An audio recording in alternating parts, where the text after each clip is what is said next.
Okay guys, so for today, we are going to start shading. So you do need that ebony pencil, that silvery pencil. You need your regular pencil and then a scratch piece of paper of some sort. So I'm using just a half sheet of computer paper, but a page ripped out of your sketchbook will be just fine. So what you're going to use this half sheet for is basically to place underneath the kind of the palm, the side of your hand. Every practiced artist usually has a very gray area over here, and that's from just pencil rubbing off. And we want to prevent as much smudging as possible on your drawing. And the oils from your hand that are from, like, your body that excretes them all the time, we don't want that to go into the paper either, because that can cause some staining as well. Okay, so the first thing we're going to do actually is take our eraser. And before we start shading, we're going to go through and erase out any of the grid that's in our lightest areas. So the first thing you need to do is identify those like lighter areas, like his forehead and maybe like the bridge of his nose, and make sure that the grid is pretty much gone, because you don't want to do shading and then have the grid left behind, because the whole goal is to make sure that we don't see the grid when we complete the project. We want to leave some of the grid to help give us reference as we work, but we want to get rid of anything in those lightest areas. So I'm going to go ahead and do the side of the face as well. And then I'm coming over here into that bridge of the nose area. I apologize for the barking dog. I am babysitting a dog right now. Okay, the dog has been successfully kicked out of the room. All right, so again, I am looking at all those lighter areas and getting rid of those grid lines. Okay, so that's step one, and then brush away the rest of your pencil markings. And then the rest should be okay. But remember, I made my grid a little darker than you guys did so that I could show it on camera. So I'm going to get rid of just a little bit more from some of these lighter areas. Okay. All right. So from here, you can kind of choose wherever you want to start. I'm actually going to recommend you start, to prevent the smearing, starting at the top and working your way down. It just will kind of help you not neglect the hair too, because we tend to spend more time at the beginning of the project than we, instead of like rushing through the end. And so I want to talk about hair a little bit at the start, and then I'm going to kind of hop around and show you a few different areas in my demo. But I do suggest you kind of stick to one area and get that completed before you start sliding your way down the face. Okay? All right, so with our ebony pencil, just know that they don't have to be super, super sharp. They often break a lot. You can see this one that I brought in from school is kind of a little dodgy, but it's doing its trick. The first thing you want to do is kind of recognize where those lightest values are going to be, and make sure that you know where they are so that you don't press too hard from the get-go. I'm actually going to start in those darkest areas because I can identify those quick and get those kind of penciled in a little bit more, and then develop them further. So I'm looking at box 6 towards the top, and remember that your direction of your shading matters too. So an ebony pencil, I want you to think of it kind of like a colored pencil. It's really soft, and that's how you can get those dark, rich values. If you feel like you need a lighter pencil to shade with, then you're going to go ahead and just grab your regular old pencil,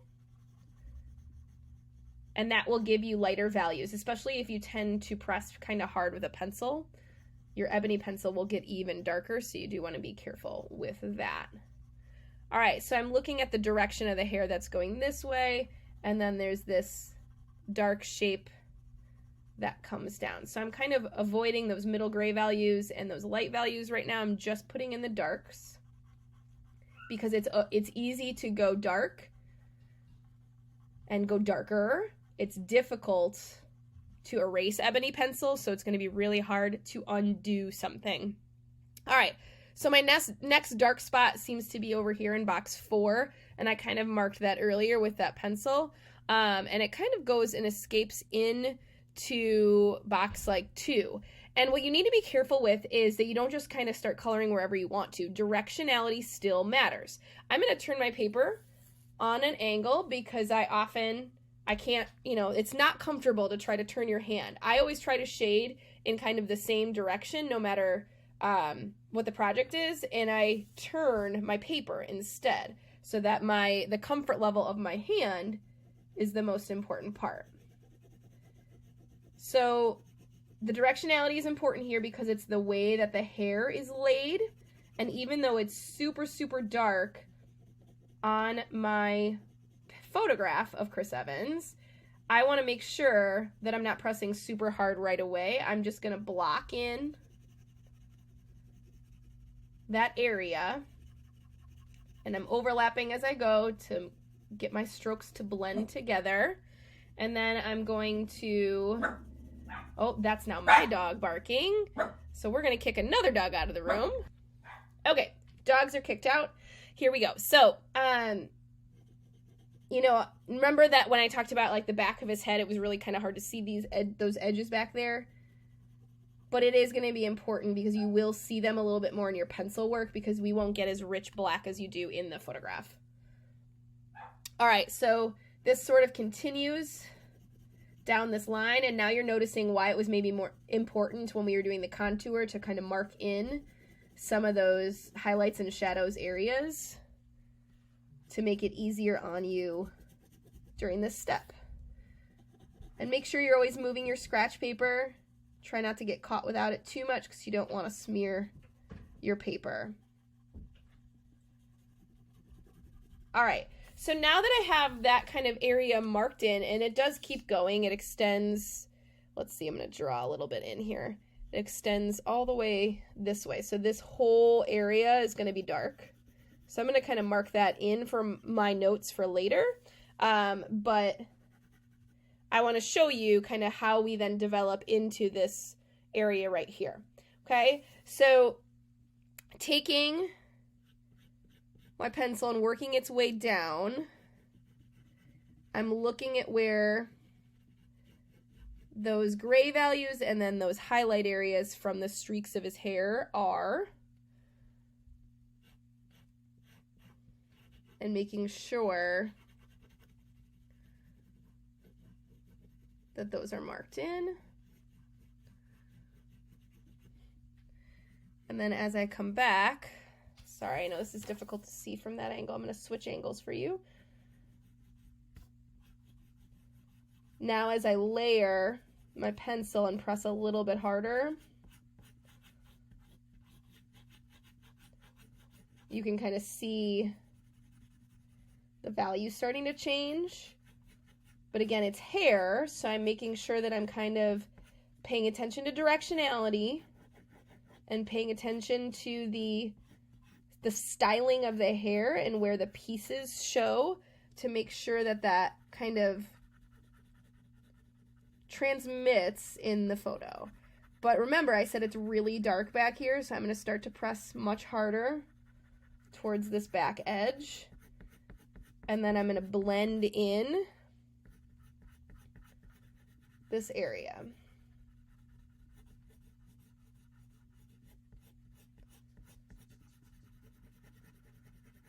So just like we have practiced before with colored pencils, it is about layering, not about pressing hard all at once. And directionality is super important. All right, so you should be able to see that a little bit better now. So this is the beginnings of the hair, and I would develop this all the way around. Okay, again, I am looking for those darkest areas first, so I would probably come over here to box 8 and kind of mark in my pencil marks and get that understanding in there so that when I go back to that area later on, I can follow this sort of like note-taking that I'm doing. So it's okay to like make sort of sketchy notes with your pencil and then go back to them later if you are getting a little sick of doing the hair, or like me, you're trying to work on other things to show you, etc., etc. Okay, so I would know that that needs to be every bit as dark as this is going to be later on, and I would probably want to go and develop that dark spot that I mentioned over here a little bit more as well. Okay, we want to get every value on there. So your project should have the white of the paper showing, meaning we're going to leave some areas bright white, and it should have every gray tone all the way into that darkest gray you possibly can make. That's, you know, almost black, but not quite because it's still a pencil and we kind of can't create black with a pencil. Okay, same thing with this front edge here. So I want to develop the hairline. Remember that this was just like kind of that rough estimate that we did when we did the contour. So when you do the hairline, you want to keep the pressure really soft and literally put in those mark makings as if they were single strands of hair. And in some places, you're going to overlap them more.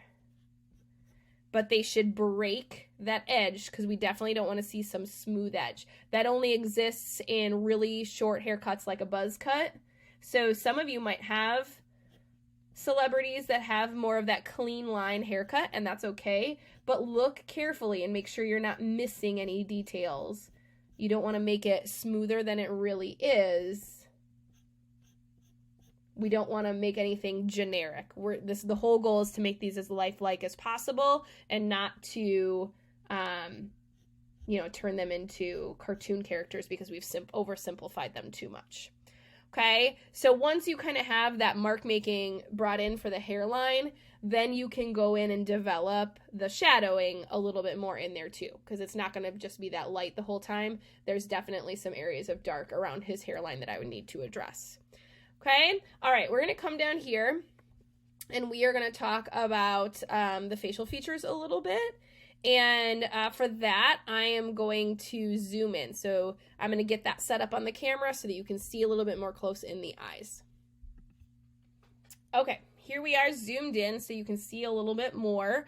So I'm actually going to zoom in on my face of Chris Evans as well to make it a little bit easier for me to kind of do a side-by-side with. So I do recommend doing that on your own screen so that you are looking at things in the correct size and term. And what I noticed right away is that, you know, my shape of the eye here needs to be corrected a little bit.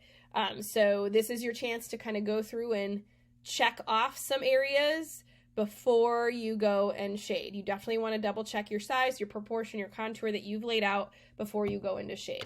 I'm going to focus on the right eye because I think it'll be a little bit easier for you to see. But if I don't, I'm sorry. I'm going to go ahead and turn a little bit so that the camera can see the eye more than it can see my pencil. And I'm going to do the same thing like I did with the hair. I'm going to mark in my darkest areas first because, again, it's much easier to correct dark areas that might not be dark enough versus light areas that, oops, you went too dark and now we don't have an eraser to get that done. And so I'm looking at the tiny details where those eyelashes sort of break the plane of this fuzziness that kind of goes over his eye. And then the next thing down is his iris and pupil. So I'm going to go ahead and put that pupil in just as dark as I did the eyelashes. And there's so much detail in an eyeball, so you do need to look really carefully at where the lights and darks are. Typically, the outer edge of an iris is going to be darker, but it's not necessarily this clean, perfect line.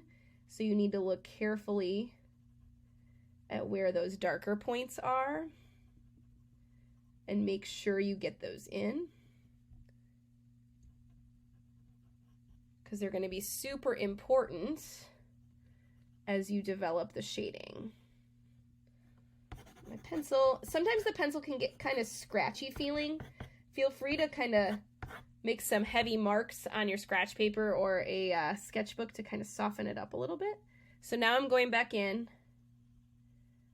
and I'm using just a light circular motion.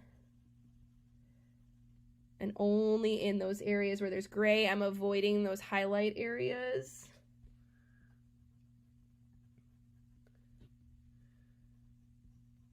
And then I'm going back and pushing that pupil even darker.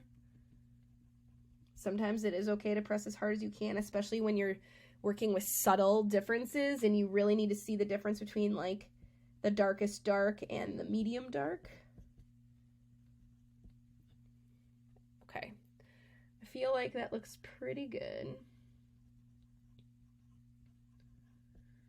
So once I get those darkest values in, now I'm going to start working on the, you know, the next gray level, which is going to be probably like the inners of the eye, where that shading is near the tear duct. And notice how I'm holding my pencil a little looser now. I'm a little pulled back. And now I do have that, you know, that crease in the eyebrow. Creates an important shading around this area too.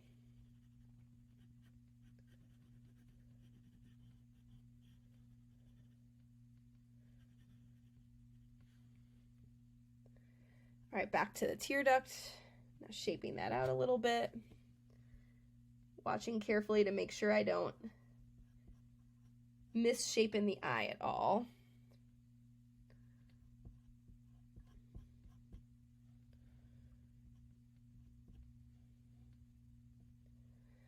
And I'm going to make sure that I keep enough white value in the actual whites of the eye. I'm going to use my eraser in here.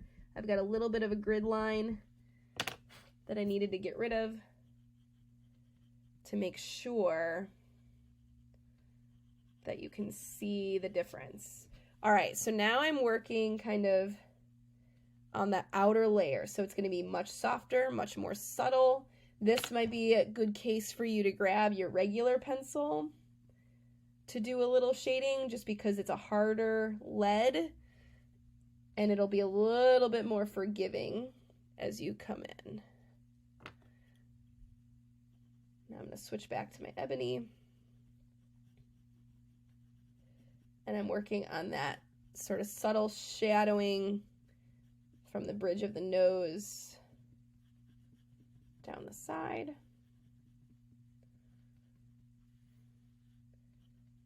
And then I'll go back in and blend out this area a little bit more. Okay, I feel like we're in a good place here. A little bit more eyelash work over on that corner.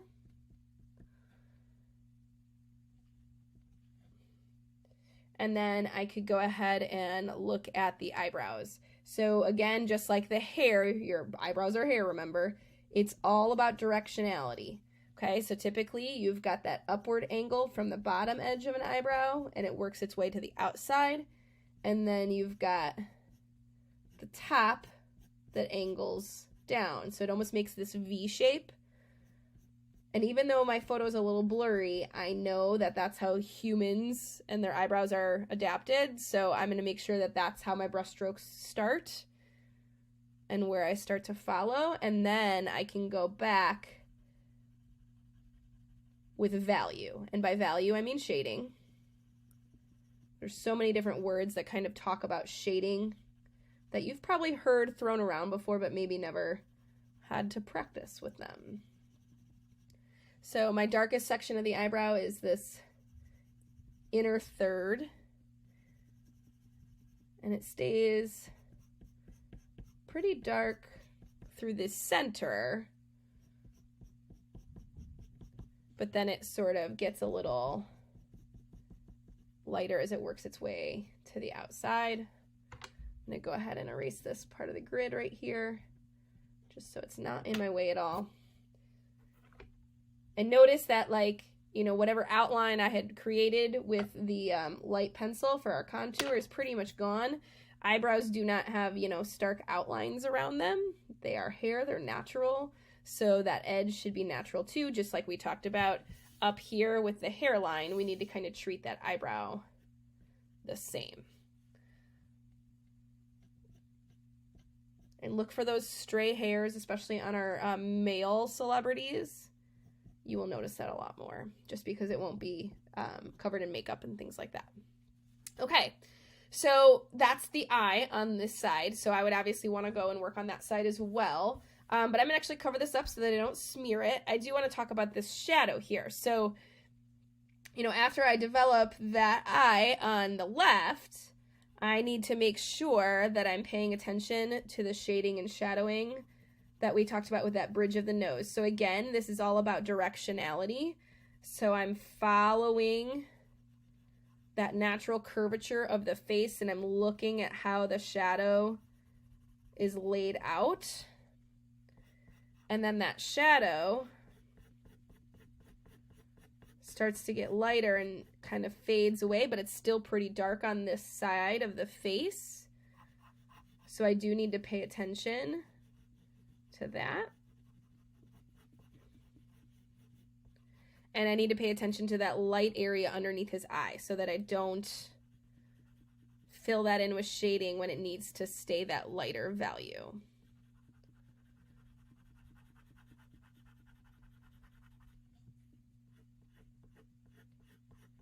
So I would argue that this left side of the face doesn't really have any white values with the exception of the inner eye and the highlights in the eye. It's all going to be shaded of some sort. It just might be very, very light over in here, and then it's going to be much darker where that, you know, that nose shadow kind of lines and extends.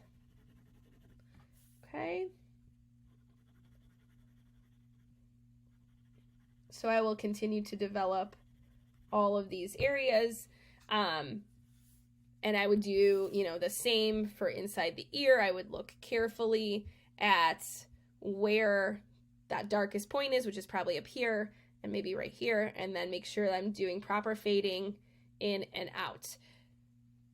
What I'd like you to do is avoid too much of the skin tone yet. Well, let's wait on these like lighter highlighted areas that we erased the grid out from. Let's hold off on that. Believe it or not, they will kind of develop on their own as you work. If your person has facial hair like this and the beard and the mouth, let's go ahead and hold off on that as well. So you can work on, you know, the bulk of the hair and that kind of center of the face with the eyes and the nose. And let's make this our kind of our part 1 goal, and then we'll talk about the other pieces later on. All right, guys, good luck. Make sure that you reach out to me if you need any assistance.